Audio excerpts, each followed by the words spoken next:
Legendary voices don't usually tremble, but in this imagined tale of Hollywood shadows, even the strongest begin to crack when the past finally demands to be heard, and tonight a single whisper from a dying man is about to shatter everything we thought we knew about love, loyalty, and betrayal.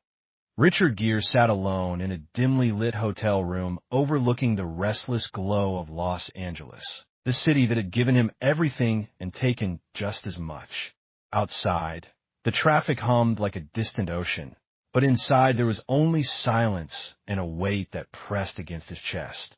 He hadn't spoken about Rob Reiner in years, not the way the world remembered him as the charming director, the gentle giant of Hollywood.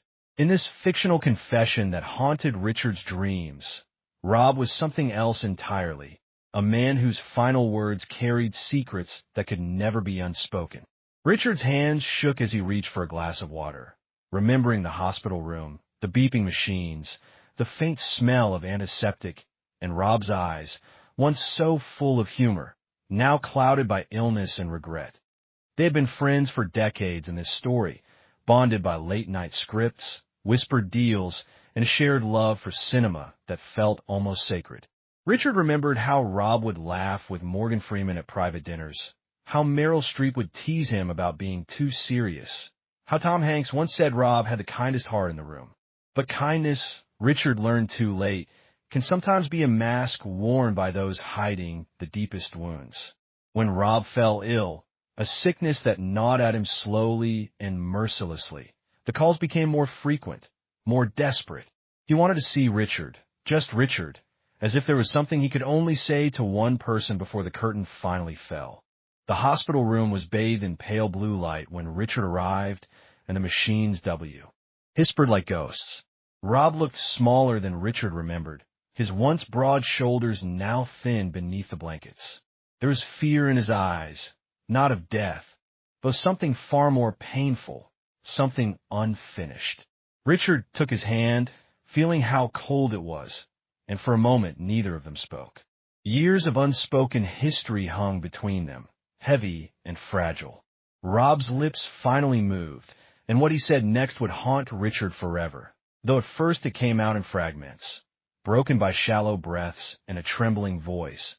He spoke of deals made in dark rooms, of promises to powerful figures that could never be broken.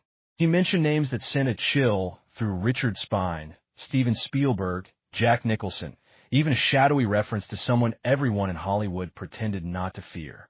Rob's voice cracked as he admitted that some of the greatest films they had all loved were built on compromises that hurt real people, families, careers quietly destroyed to keep the machine running. Richard felt his heart pound as he realized this wasn't just a dying man rambling. This was a confession. But the most painful part wasn't about the industry. It was about family. Rob whispered about his children, about nights he chose power over being a father, about how he let Hollywood turn him into someone he barely recognized. Tears slid down his cheeks as he told Richard he was afraid his legacy would be one of lies. In that moment, the famous director wasn't a legend, just a broken man begging to be understood before it was too late. Richard wanted to stop him, to tell him it didn't matter, that people loved him, that the world would remember his laughter and not his sins. But Rob squeezed his hand with surprising strength and said there was one more truth, the one that had been eating him alive. It was about a film they almost made together, a story that was close to the truth, too dangerous to release. He had buried it, Rob said, to protect someone powerful, and in doing so he had betrayed not just Richard, but everything they believed in. The machines beeped faster as Rob struggled to breathe, and Richard leaned closer, afraid he might miss something he would never get a chance to hear again. In that fragile space between life and death, Rob's eyes filled with a mixture of terror and relief, as if finally letting go of the secret was both the most frightening and the most freeing thing he had ever done. Richard felt tears blur his vision, not just for the man in front of him, but for the lost years, the broken trust, and the weight of knowing that some truths, once spoken, can never be taken back. When Rob finally fell silent, the room felt emptier than Richard thought possible, as if a part of Hollywood itself had just slipped away. He stayed there long after the nurses came, holding a hand that was no longer warm, listening to the echo of words that would forever change how he saw his friend, his career, and himself. And now, sitting alone in that hotel room years later, Richard realized that keeping Rob's last words hidden had been slowly tearing him apart, a quiet illness of its own. The city lights flickered outside as Richard closed his eyes, knowing that once he began to tell this story, there would be no turning back, and that the truth, however painful, was finally demanding to be heard. The memory of that hospital room never loosened its grip on Richard Gere, not even as years passed and new films, new faces, and new applause tried to cover the old ache. In this imagined confession, every time he stood on a red carpet or smiled for a camera, he felt Rob Reiner's last breath hovering just behind him, like a secret that refused to stay buried. He had promised Rob he would protect what was said in that room. But promises made to the dying are heavier than any contract Hollywood could ever write. They follow you into the quiet hours of the night, when the noise fades and only the truth remains. Richard remembered how Rob had tried to laugh through the pain, making one last joke about how even his death would probably be overproduced. But then his face had changed, the humor draining away, and what replaced it was raw fear. He whispered about a time in the late 90s when a powerful studio executive had come to him with a demand disguised as an opportunity. The executive's name was someone everyone knew, someone who had dined with Oprah, shaken hands with presidents, and smiled beside every A-list star you could imagine. Rob said he'd been told that a certain story must never be told, that a particular scandal involving a beloved actor and a young, vulnerable actress had to disappear, or careers would be erased. Yes, Rob spoke. He mentioned Julia Roberts in a voice filled with regret, and then Clint Eastwood, who had once warned him to be careful about what battles he chose. He even mentioned that Al Pacino had walked away from a project after sensing something rotten beneath the surface. These are not just gossiping ghosts. These were people Rob had loved and worked with, all caught in a web that demanded silence.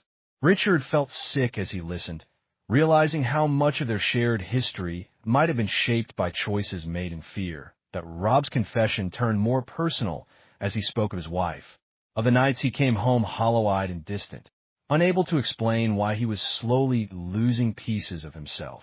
He said there were moments he wanted to tell her everything, to lay his shame on the table and beg for forgiveness. But he was too afraid of what would happen if he did. Hollywood, he told Richard, doesn't just make movies. It makes prisoners, and he had been one of them. The words tumbled out of him faster, as if he knew time was running out. He said the film he buried, the one he and Richard were supposed to make, was based on a real story of exploitation and abuse that could have brought down a titan of the industry. The script had been brilliant, honest, and dangerous. Rob admitted he had destroyed it, burned the last copy himself, after being promised protection for his family and a future free from threats. Richard felt a surge of anger and heartbreak collide inside him. That film had meant everything to him. It had been their chance to tell a truth that mattered. Rob coughed, blood staining the corner of his mouth. He whispered that he had never forgiven himself. He said he watched as other directors were praised for their bravery, while he hid behind romantic comedies and safe stories, knowing he had chosen comfort over courage. His eyes searched Richard's face, desperate for some sign of absolution. Richard wanted to give it to him, but how do you forgive someone for erasing a truth that could have changed so many lives? The hospital room felt smaller with every word, as if the walls were closing in listening. Rob's voice dropped to a whisper when he finally said the name of the person he had protected, a name so powerful that even now, years later, Richard struggled to say it out loud. The weight of it pressed on his chest like a stone. It was the kind of name that made phone calls stop ringing and careers vanish overnight. And Rob had chosen to keep that name safe at the cost of his own soul. Now, sitting alone, Richard felt the old rage and sorrow rise up again. He thought about his own family, about the kind of man he wanted to be remembered as, and about how silence can be just as destructive as any lie. Rob had died with regret in his eyes, and Richard was left to carry it. The question that haunted him was no longer whether he should speak, but whether he could live with himself if he never did. The city outside seemed to hold its breath as Richard opened his eyes, knowing that the story he was about to share would not just change how people saw Rob Reiner, but how they saw Hollywood itself, and maybe even how they saw him. Richard Gere often wondered if Rob Reiner had chosen him because he knew he was the kind of man who carried secrets like scars, quietly and forever. In this imagined confession, Richard had never told his own family what he heard in that hospital room. Not his partner, not even his closest friends like Susan Sarandon or Diane Keaton, who had known him since his earliest days in Hollywood. He smiled at dinners, laughed at old stories, but inside he felt like he was walking through a burning building, pretending the heat wasn't real. There were nights when he dreamed of Rob sitting on the edge of his bed, still pale, still trembling, whispering that name again, the one that could destroy everything. Richard would wake up soaked in sweat, his heart racing, and stare at the ceiling until dawn. He thought about how Hollywood had always been a place of beautiful illusions, where the truth was often too ugly to survive. But now he felt trapped between loyalty to a dead friend and loyalty to a truth that demanded to be freed. He remembered how, years after Rob's passing, a young actress had approached him at a charity gala, her eyes filled with a quiet desperation that was all too familiar. She told him a story about a powerful producer who had promised her stardom and instead left her broken. She didn't name him, but Richard recognized the pattern, the same pattern Rob had described in his last moments. In that instant, the past and present collided, and Richard felt something inside him crack. The guilt was unbearable. Rob had tried to protect his family, but how many other families had been destroyed because of that protection? Richard began to see Rob's confession not just as a dying man's regret, but as a warning. He thought of Harvey Weinstein's fall, of how long it took for the truth to finally surface, and how many people had known but stayed silent. He wondered if Rob's secret was another chapter in that same dark story, one that had never been written because too many people were too afraid. Richard started to pull away from the Hollywood world he once loved. He skipped premieres, ignored phone calls, and retreated into a quiet life that felt safer than the constant glare of fame. But even in that silence, Rob's voice followed him. He remembered Rob crying as he spoke about his children, about how they would one day learn who he really was. That fear, that his own blood would see his failures more clearly than any critic ever could, had haunted him until his last breath that, in a moment of weakness. Richard once called Steven Spielberg, someone Rob had mentioned in passing as a man who knew more than he ever admitted. The call was awkward and brief, filled with polite words and heavy pauses. Richard almost said something, almost let the truth slip, but he couldn't bring himself to do it. When the call ended, he felt both relief and shame, knowing he had just chosen the same silence that had destroyed his friend. Every headline about Hollywood scandals felt like a knife twisting deeper into him. He would read about brave women and men finally telling their stories, and he would think about the script Rob burned, about how it could have been a spark that lit the fire years earlier. He felt complicit in a lie that was still hurting people, even though Rob was gone one evening. While watching an old movie Rob had directed, Richard broke down in tears. He confided in a few trusted friends, including a fictionalized version of Glenn Close, who listened with tears in her eyes as he described Rob's last moments. She told him that truth always finds a way out, whether you help it or not, and that maybe Rob had chosen him because he knew Richard would eventually be brave enough to do what he couldn't. Her words gave him a small, fragile sense of strength. The media, sensing something was coming, began to circle. Old rumors about Rob Reiner resurfaced, mixed with new whispers about a secret that could rock Hollywood.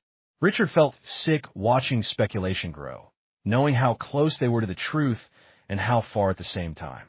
He didn't want Rob to be remembered as a villain, only as a flawed man who had tried and failed to do the right thing. In quiet moments, Richard imagined Rob watching him, torn between relief and fear. He remembered how Rob had begged him to protect his children, to make sure they wouldn't be punished for their father's mistakes. That promise still mattered to Richard, even as he prepared to speak. He struggled to find a way to tell the truth without destroying the innocent people Rob loved most. The hardest part was the name. Saying it out loud felt like opening a door that could never be closed. It was the kind of name that had been written on Oscars, on studio buildings, on the dreams of countless actors.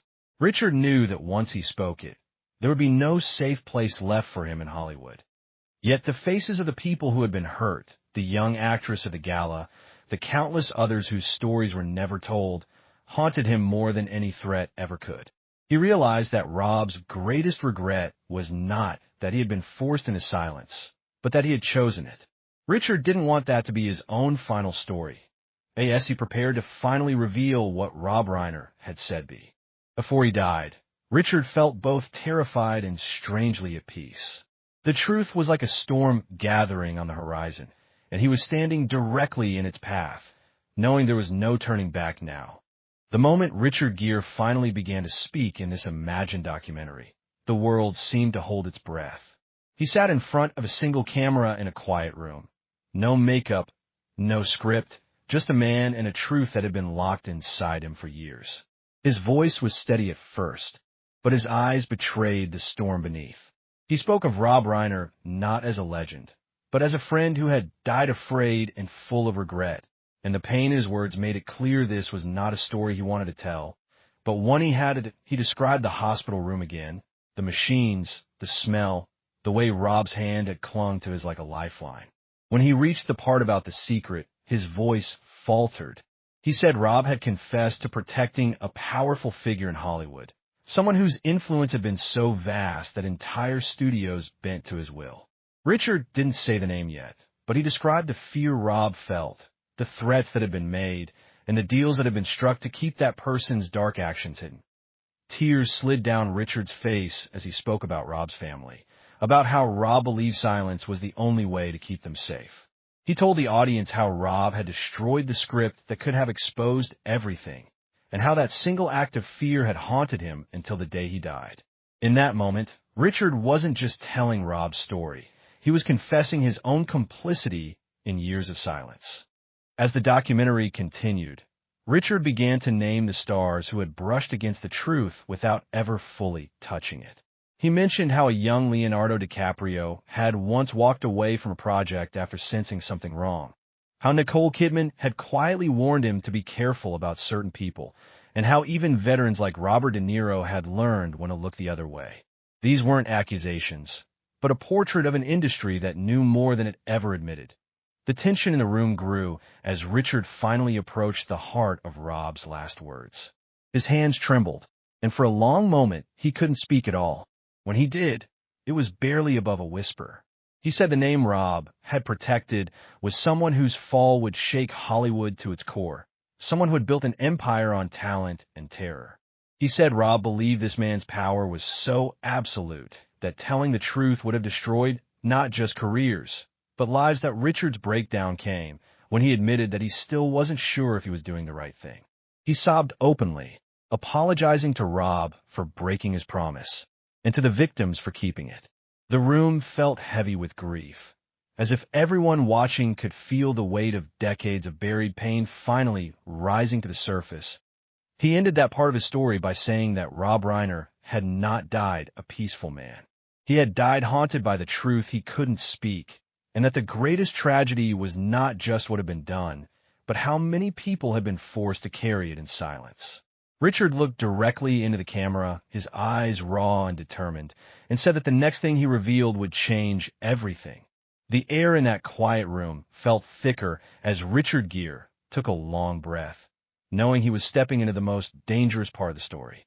In this imagined documentary confession, he made it see. Richard admitted that after Rob died, members of that same unseen network had reached out to him, politely at first, then with subtle threats. They spoke in soft, professional tones about how it would be better for everyone if certain memories stayed where they were. He realized then that Rob had not been paranoid. The fear that had driven him to burn that script was real, and it was still alive. The documentary cut between Richard's face and old footage of Rob laughing on set, joking with actors, being the man the world loved. The contrast was unbearable. Richard said that this was what made it all so tragic. Rob had been capable of so much good, and yet he had been trapped by a system that punished honesty and rewarded silence. He spoke about Rob's last words to him, not the secret itself, but the plea that followed. Rob had said he didn't want to die being remembered only for the lies he'd helped keep.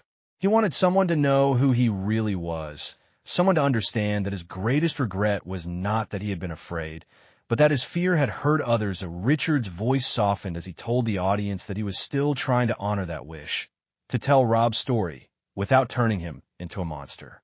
He said that what Rob Reiner had revealed before he died was not just a scandal, but a mirror held up to an industry that had lost its soul. As the camera lingered on Richard's tearful eyes, he admitted that even now, he was afraid of what would happen next. But he also said that some truths are so powerful they refuse to stay buried forever, no matter how much we try to protect them.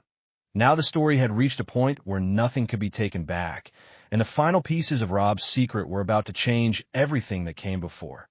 Richard Gere sat in silence for a long time after the cameras stopped rolling, as if he were waiting for the world to end.